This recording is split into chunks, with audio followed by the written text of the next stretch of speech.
All right, welcome back. Dr. Rendell, what's on deck next? Thank you, Mr. Chair. Next, we're going to take a look at the strategic plan.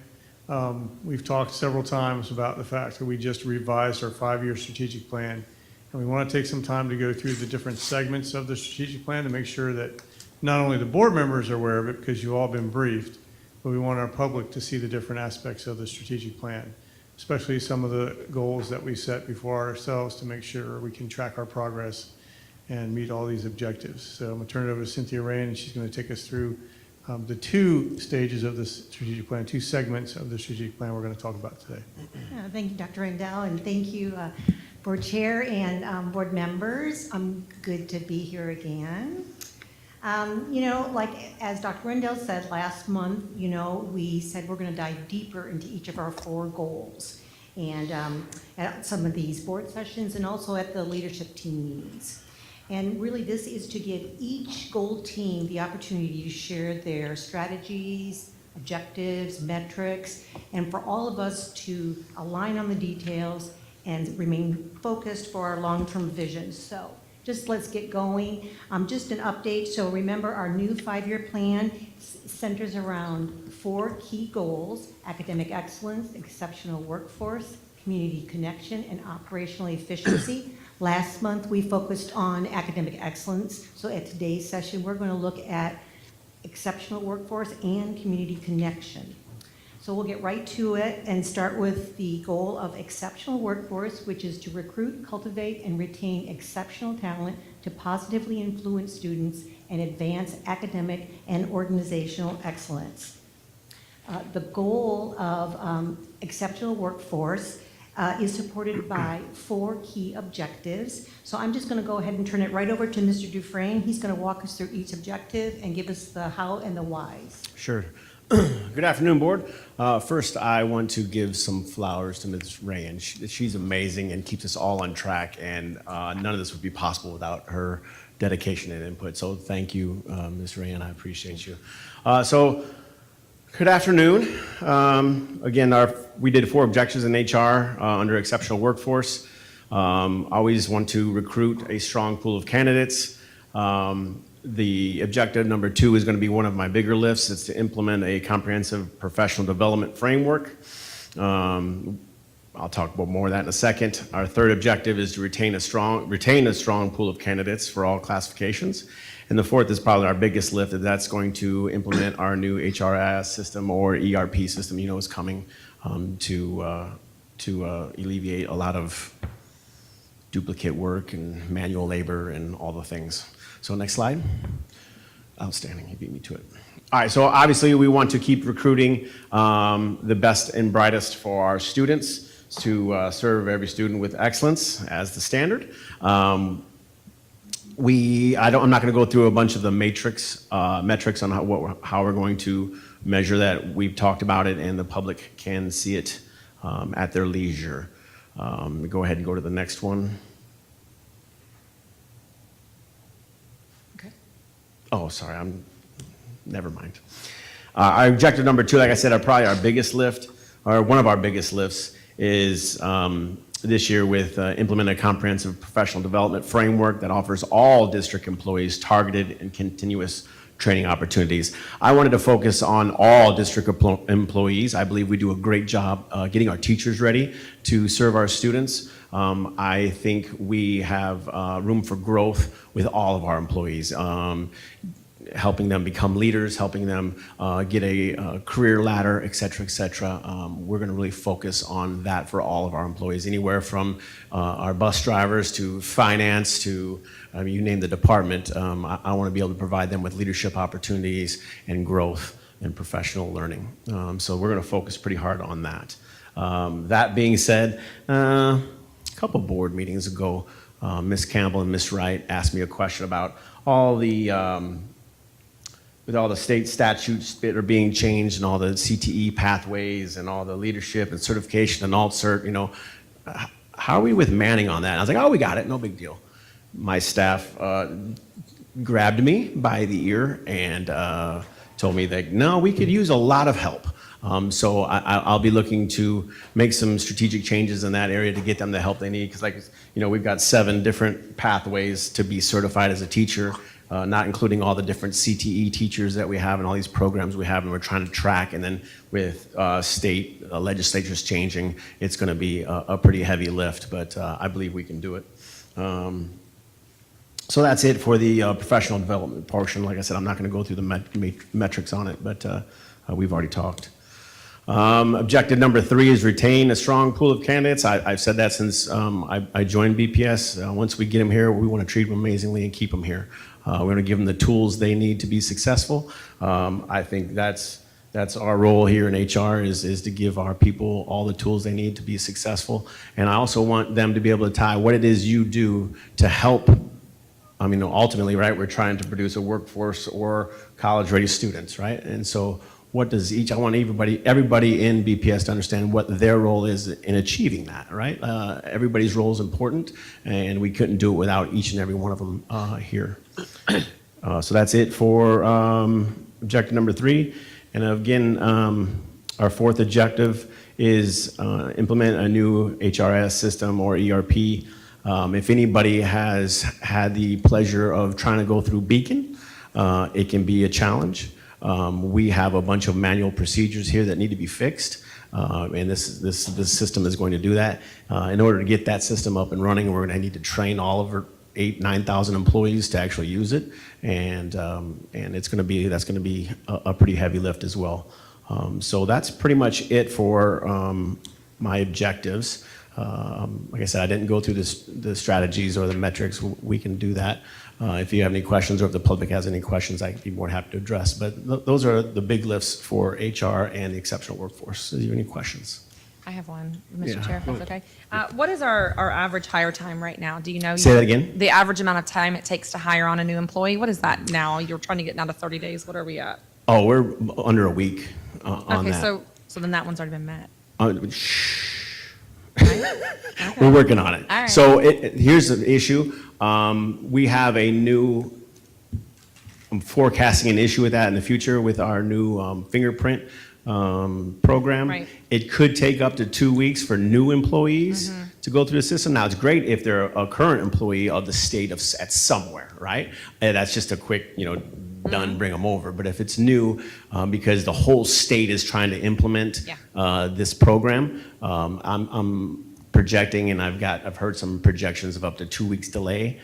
So we're trying to forecast that in my plan. All right, But- you're going to actually love this. The healthcare system did this several years back, and it's Yeah. become like the best thing that ever happened. No, to once it's up and everyone. running, it's going to be amazing. It's going to be good. And then Sure. I'm extremely excited about the new software that's coming. So I know, Focus, everyone was It's- hesitant about that. No one's No. going to use Focus, and now our parents are all using it. I Right. think the same thing's going to happen Right. here with It's, that it's one. So, something new, and that's fine when, change is hard, but this is going to be a good change. yeah, that's a good one. So Mm-hmm. thank you. Appreciate you. Yes. On objective 3, the third metric talks about reducing turnover by 15% and then continuing to track it and reduction. Do you know what that number is right now? Or if you don't, can you send it I to can us? I can get it to you. I don't have it at. Okay, thank you. And then super excited about E4. I know just to try things out there, I got into Beacon about a month ago and tried to I just want to be a bus driver. Right. I just want to apply to be a bus driver. Right. And it's a lot harder than you would think it would. Oh, you're not wrong. Because you can drop down to bus driver under one drop-down box, but if you don't put it on the other drop-down box, you will not find, it will look like we don't have any openings in the bus driver category, which I know is not the case. You'd have to know how to do it. And so to be able to have a system where people can find the openings that are there and it be intuitive, so they don't have to have somebody from HR sitting with them showing them how to work Beacon, Correct. that would be so helpful. I can't tell you how many employee or potential employees come into HR and just help me figure out how to apply, right? Like the system is just, Right. It's got some challenges, that's all, and we're going to fix it. Yeah, very much appreciate that. So I can strike that off of my to-do list Roger about that. talking to you about fixing Beacon. We have to fix ma'am. Beacon. We can I'm throw on in the it. trash can. I'm on it, So, thank you. of course. I'm all good, John. Sure. Just 2 quick questions. Yes. Regarding objective number 1, recruiting a strong pool of candidates. Yes. Can you kind of explain what we're doing to attract the strong pool of candidates, number one, and number two, is there any hurdles or roadblocks that we could possibly help remove that would help the effort? Yeah, so our recruiters are doing a really great job of leveraging different aspects. We just had a online recruiting trail. We went to last week, I believe we're in University of Florida. We're hitting a lot of HBCUs because I want a diverse workforce that can just, it's nice when students have teachers that look like them. GCR actually just hired someone, Miss Jackson, who's going to help. The first day I walked our recruiters over there because she works with all the LinkedIn's and all the social media sites that really push that. We're doing that currently, but it can improve. And I was just 2 weeks ago was at a conference and learned about some new avenues that we're going to pursue. I hooked them up with our people. So as far as what I need from the board, I don't think anything at the moment. I've said this, I didn't realize until I started working here, that Brevard is kind of on an island, and I keep saying this, and hopefully people will start believing me. That's why my third one is to retain people, because once we get them here, we got to keep them here, because it's kind of on an island here. Obviously, to the east is the ocean, to the west is an hour's worth of swamp, north and south, it takes a little bit to get to some metropolises. So once we get people here and learn how amazing it is here, we're going to treat them right and give them the tools to be successful and keep them here. Thank you. Yeah. Oh, good. Yeah. Mr. Thomas, what I'm going to be doing is I'm going to go to the schools that have the education programs, and I'm going to tell them that we protect our teachers and we have those great programs and all that other stuff, because one of the things that our other school districts don't do is what we do here. And I know that through knowing a lot of the other school board members. You do an amazing job, Dr. Rendell. Look at our discipline and everything else. So what helps our staff is when we go to those other colleges where those educational programs are. Yeah. Sometimes a school board member will get more access than a recruiter. Sure. And so I've reached out to some of those teachers and stuff like that. If you'd like to come along, John, we can go together. Anybody wants to go, we just go talk to them. So I think letting them know that the leaders of the community, of the school district, are here to come apply, I think helps out a lot. Yeah. So anyways, the other thing is I do notice that a lot of our, throughout our history, that we want to try to hire from within, right? Because those show the better routines. I saw your objective number one, recruit a strong pool of candidates. I applaud you for that, from the classifications within Brevard Public Schools. And I know that you've been working. I wanted to say thank you for all these metrics-based discussions, or points, because I know that Dr. Rendell said to me when he first took over, he said there's a lot of these objectives in these strategic plans, but they're not based to metrics. Right. So I wanted to applaud you for that. We have to have smart goals. Otherwise, if you can't measure it, you don't know if you're meeting it, right? Well, there's another reason for that, is so that if you don't meet it, you don't have to be called out for it. So, Fair enough. And that's when you put the numbers down, it's when you go to it, and I appreciate you. That's all. Absolutely. That's all I got, sir. I'm all good. Okay. Next. I do want to just some good news. I want to share with you guys. Every Monday, I get Dr. Rendell and we get a listing of job openings, and Monday was our lowest this year. I think I was down just to instructional classroom. So we still have some other openings, but instructional classroom, I think we had 28. I think it was this Monday opening, and it was last year this time. I think it was like 179. So we're making really good strides. I'm pretty proud of my team and doing a great job, and I got to give them some more support, they're telling me, so I'll work on it. Yeah, we thank you. We know our HR is in good hands with you. Roger that, appreciate that. Dr. Okay, Rendell? great. We'll move right on then to Community Connection. And the goal of Community Connection is supported by 4 objectives. And I'll go ahead and turn it over to Ms. Carnahan. Thank you, thank you. Good afternoon to the board, Dr. Rendell. Thank you so much. So we have 4 objectives for Community Connection. Strengthen the public trust in district decisions and leadership, increase pride in Brevard Public Schools among internal and external stakeholders, establish BPS as a top choice for prospective families, and increase funding and support directly to schools and the district through positive community partnership. Our first objective, we really looked at the volume of positive stories that we're pushing out and really making that a focus of the objective and setting real metrics against it. It had been in the previous plan sort of there, but not, with specific dialed in it was more about just increasing. And so we got really specific and put some metrics down as to how much positive information we put out there.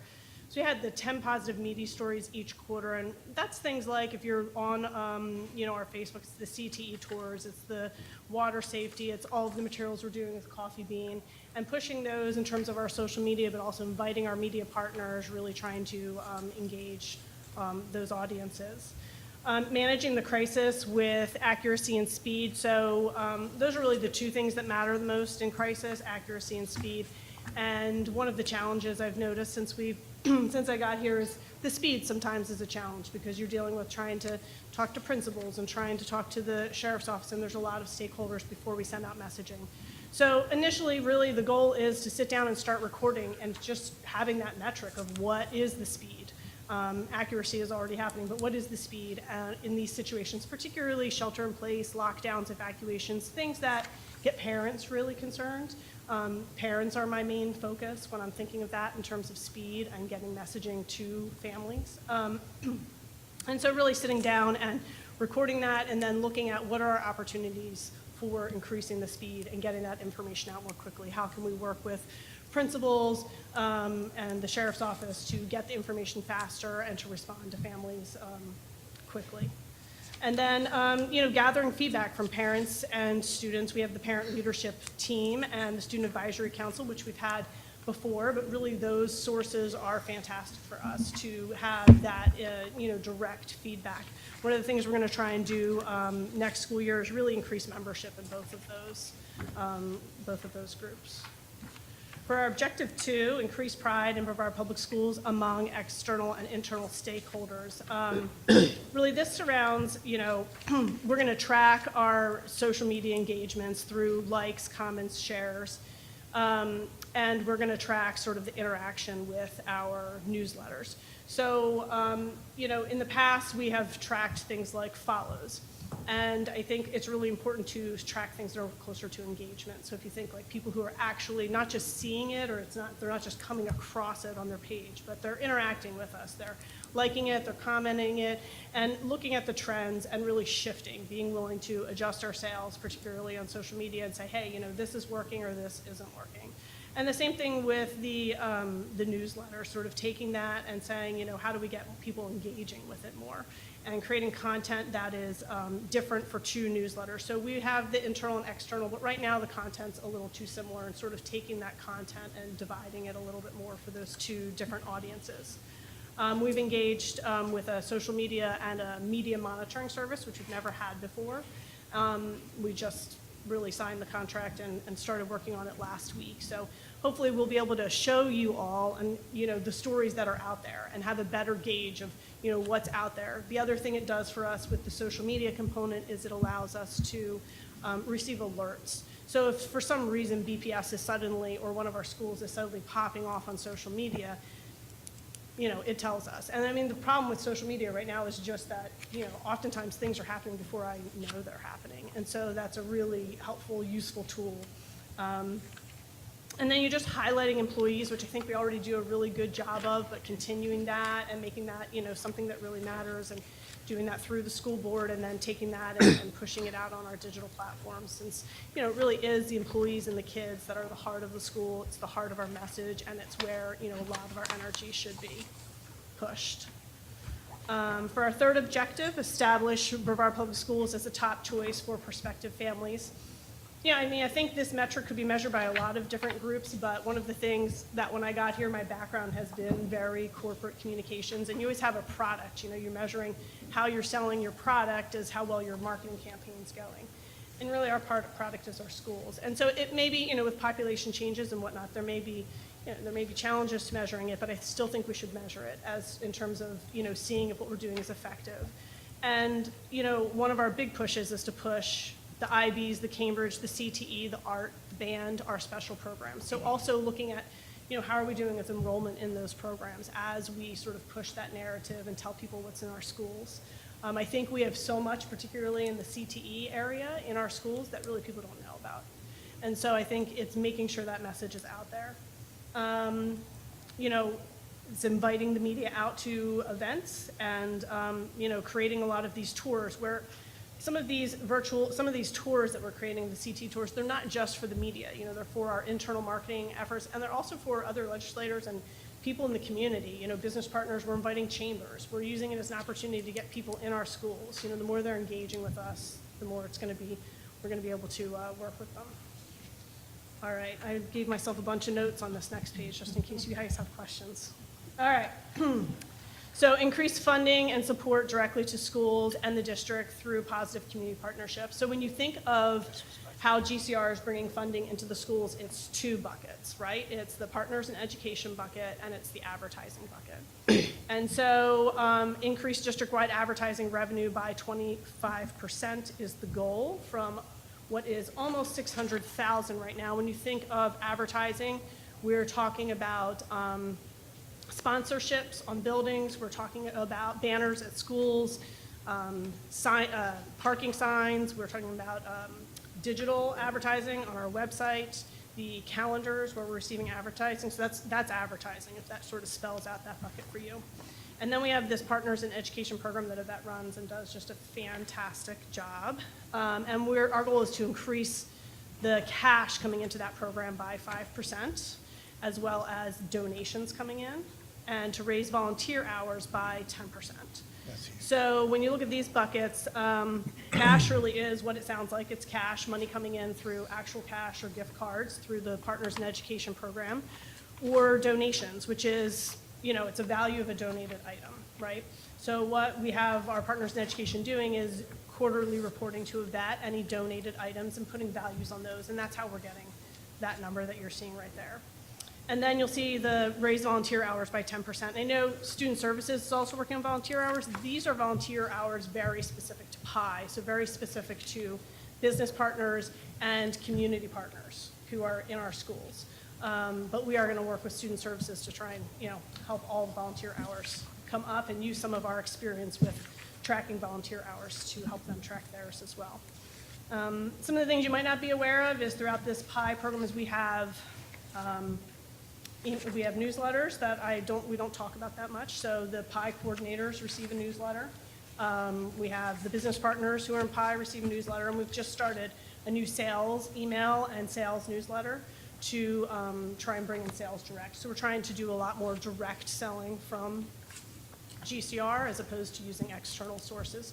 And part of the drive behind that is to really start driving money more to our Title I schools. The more we're controlling it in-house, the more we can go for not just the easy money, which is great, but to go to some of these schools that maybe aren't having a lot of push to have sales in their school. All right. Questions? Was that helpful? That was very, Ms. Campbell. So this is my champion area. We each got an area to champion, and we had our first meeting. I meant to do it 2 months ago. But we had our first meeting We last did. week. And so I want to, first of all, thank you for, when we talked about Brevard Public Schools being the top choice, thank you for incorporating art and music classes. You I did, mentioned 'cause that that was her because feedback. we talk about CTE all the time, but truly in our county, there aren't other great options for people who want a rich music experience. We're one of the best in the state, so that certainly makes us the best within our own county. And thank you for highlighting that, because I think the more we can push out that opportunity, which everybody loves. And I'm sure we're the best in sports too, Mr. Susan. No, I don't think we are. We have something in music In the today. county? In the county? Oh, yeah. County, yeah. In the county. I'm talking about in the county. I'm talking national these days. I know, but we're not recruiting people Yeah. from outside of the state Yeah, of Florida. exactly. So I think I very much appreciate that. I think this is good work to focus on those Title I schools, and not just Title I schools, but I've talked to principals at different times, and we had this conversation last week about it. One of their Title I schools, but also those schools that where they're located, there aren't a lot of businesses around them. A lot of our elementary schools in particular are nestled within a neighborhood, and so you don't have those community businesses that are those automatic partners, the low-hanging fruit, and so they have to work a little harder. So if you guys are working on their behalf when they're doing so many things, I think that focus, we do that with our facilities. We have with our matching programs, we do it with academics. You give those extra support to those Title I schools. So I think this is a good effort to try to do that for those schools that have limited resources and limited partnership opportunities. Great, thanks. Mr. Chair? Yes. So I'd just like to, first of all, thank you and Yvette and all your team for all you do, because I know you guys put a lot of time, effort, you're all over the place. I can show up anywhere in the county anytime, and one of you guys is always there, if not both of you. So it's pretty amazing. But we talked yesterday, and I appreciate, your willingness to work, to try to Always, yep. improve things and build our public trust. I think that there's no more important time probably for your area, from my limited knowledge of Brevard Public Schools, than there is right now. With 2 taxes coming up in 2026, our public trust has to be at an all-time high, I believe, because it's going to be a crowded ballot for us to get both those things passed, which are both critical. So I'm doing a little grandstanding here, but it's important. And I think that, so what you're doing, and in all facets, media, social media, everything you're doing to help us grow the public trust is huge, because not only for the tax situation, but it also helps with recruiting. It helps with student retention. So our overall, how we're perceived is huge in the community, and you guys are the vehicle to help us get there. So I just wanted to thank you publicly. Thank you. And I really appreciate Dr. Rendell and yourself's openness. And the board was aware, I had mentioned to you guys a couple weeks ago or a month ago that I was going to work with the staff about a media policy, and they've been awesome to work with, and hopefully we'll have something back for you guys to look at here pretty soon. But just really appreciate all you guys, all your efforts and all your input. Thank you. Thank you for all that you do. I love watching like the social media pages that are going off and the stories that are being highlighted. It's very positive, and even the interaction that's happening there is positive. So it's good to highlight all those things. One of the areas on increasing the enrollment that you have the goal of 1%, just again, marketing plans and coming from the business world, those are all things that I'm sure you've already thought about, but being strategic about maybe working alongside our hospitals here to tell us, we've had new births. Let's go alongside those families. We were doing that with that Thrive by 5 program, but That's a I'm great idea. hearing some things that maybe that's not, I don't know. Anyways, but we maybe want to look at that as a strategic marketing plan on targeting those families and making them aware of the availability of VPK when that year comes. And it's going to take some work on tracking all that data, but those are our potential future students in there. So I'm very excited about everything that your department does. Absolutely love you guys. Thank you so much for all that you do. We appreciate you. I appreciate everything you guys are doing. That slide where you guys were talking and you had all of your notes ready. I did, 'cause I Is- thought you'd have a lot of questions. I don't have any questions. I just want to say thank you for the direction. I know that your goal with the new advertising is to push more revenue into the schools. You're hyper-focused on on where to put it and how to put it, and yet the options that you guys are putting together is incredible. Your involvement in the community with the grandparents raising grandkids, the ECAC now that they have something I need to meet with Dr. Rendell before I make the announcement, but it's something big that they're working on that Yvette's been, like, they don't even care to like talk to me. They just want to, what's the Yvette doing? You know what I mean? And then I know that culture that you guys are building within our chambers is phenomenal. I got a little glimpse of it the last month and a half, 2 months, but it's phenomenal. All the way from Titusville down, Yvette is getting ready to literally grab all of those chambers and pull them together with an educational directive and kind of direction, and phenomenal. Like things that you don't even think about. Like I'm just hoping that like my posts eventually will get like 5 likes on Facebook, right? And here you guys are driving an entire machine, and I'm just so proud of you guys. So thank you. Oh, well, thank you. That is a star. I agree. Yeah. No, that's you too. I didn't mean to say. Well, I'll just continue on the same theme here. It doesn't take being around you and your team very long to realize that you're fully committed and involved in BPS, and we thank you for that. So, you can have all the slides you want, but without having the conversation and seeing you and your team work, you don't realize how much your heart's in the right spot, and that's important in a position that you're in.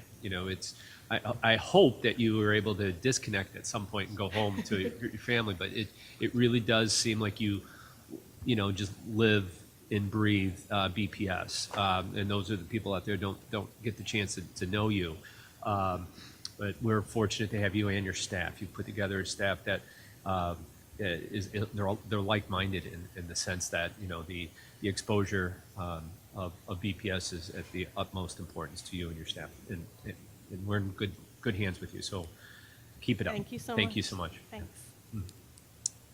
All right. Okay, well, that would be it for today. I just want to say something too. These 2 of our 4 goals, these two goals are probably the hardest to measure.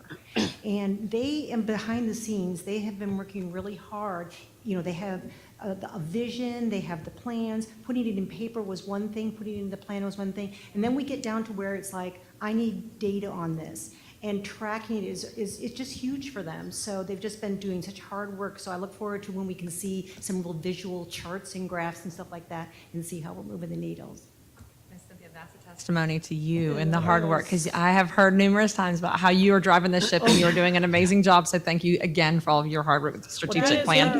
That's it. See, look. That is hard, because she'll come back to me and she'll have all her ideas about how to measure my department, and it's amazing. Yeah, They're you very are. kind, because I go back to things and I say, but you say this, how are you measuring it? I You know, love and those that. Poor people. Slave driver out. Yeah. Anyway, so that ends today, so we will be seeing you again in May, and we will see we'll review our last goal, operational efficiency. Thank you. All Thanks right, so much. thank you so much Thank for you. all your work.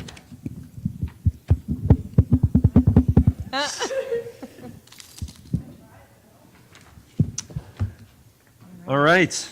Well, are you done introducing, or now I go with the? Yeah, Mr. Chair, well, that's the last of our topics. Now it's proposed policy revisions. So I think Paul probably walk you through that.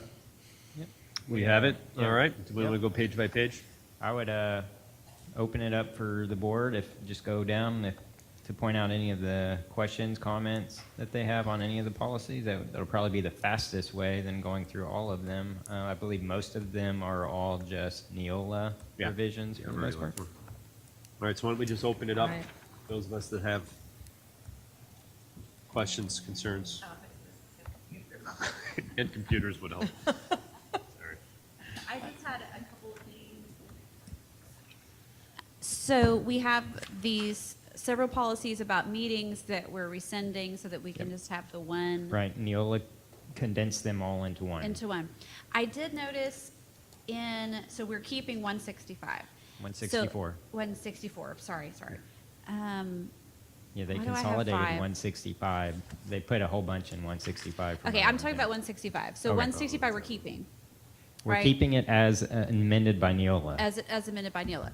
I noticed that our 165.3, which we're looking at rescinding, also has things in it about that second little section, meetings, hearings, and workshops. And maybe that part's not necessary, but I didn't see in the new policy anything about workshops. It mainly is about our meetings, like official, like we're going to take a vote meetings. So does there need to be any of that? And the part that particularly sticks out to me, I didn't comb through all those to try to figure out what do we want to keep, but there's a part that's for us that has to do with when we get the materials. I would just hide it and I scrolled down and lost it. Number 2, an agenda shall be prepared in time to ensure that a copy of the agenda may be received at least 7 days before the event by any person in the state, blah, blah, blah. No, hang on, that one's not for us. Anyway, if we just take a look, if there's anything in there that, as long as we have something that as long as we don't need any of this, is what I'm trying to get to. I don't know that it's critical to have in our policy, but if there is something you want in there, I believe the working guidelines say that you guys will get the agenda items Right, 14 right, days right. before, so it Okay. doesn't really need to be Well, if you here. guys didn't see any here thing that we need to hold on to in policy, I'm good with that. I just noticed that was one of the things that was not included in the new one. Okay, and then 8500, which was the food nutrition services policy, all the way down at the bottom. And it looks like there was lots of redlining and adding because we're just completely adopting the Neola with the modification or with the options that the staff chose. But I did notice the easiest way to do it is on the page number for the attachment. On page 94,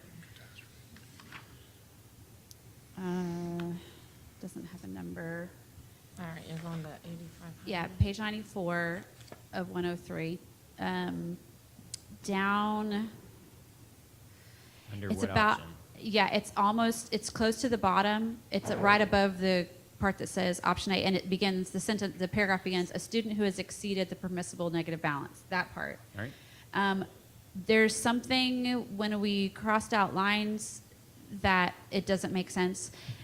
because the first so it said, it reads, a student who has exceeded the permissible negative balance in their account and does not have cash on hand sufficient to purchase a meal will be treated respectfully and will make efforts to collect the charges incurred by the students. I think somewhere we got a crossing of the wires, because I think that part of after the strikeout has to do with what staff will do or district will do. So can we fix that? Yep.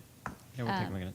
And okay. we'll work with Kevin. Yeah. Well, Just and to is make it make is sense. the intention of the district to no longer provide, because it says that the district will provide meals to the student with unpaid meal balances, without stigmatizing them and, Yeah, sorry, this is those, hard to read. they went through all that above is what we're gonna do. You know, if they don't have food, you know, they can't buy from a la carte if they don't have money in their account, but we're gonna provide them meals for certain, you know, they're all it is listed out in the paragraphs above that. But that Okay. particular one, it just, Right, I see. Doesn't I flow. see what you're talking about right. now. It applied to, it's like two different things. We need to add something in there to fix it. That was the only thing that I had on this list of policies. Thank you. I don't have anything on these list of policies, so. Anything there? Yeah, just real quick. Under policy, school board meetings 165, there's a provision in there. We had a situation for emergency meetings, Mr. Gibbs. Right. It states that there's a way to, notice it, and one of them is posting a notice on the district-approved social media platforms. Would that suffice to make sure that because here's what happened. On I think it was a Saturday, we made a decision to call an emergency meeting. The topic was the masks for a Monday, right? And we had to put it in the Sunday newspaper, whatever that was.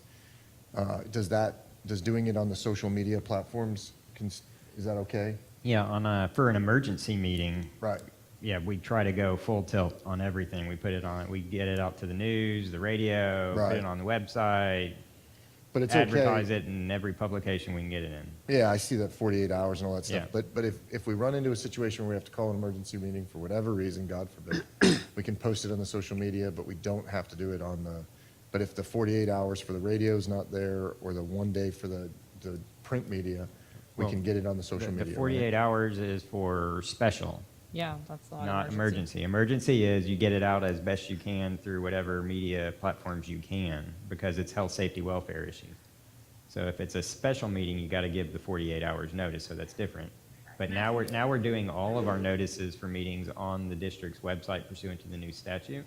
So it's a lot easier to get that communication out. People are looking to the website now for those legal notices instead of the newspapers.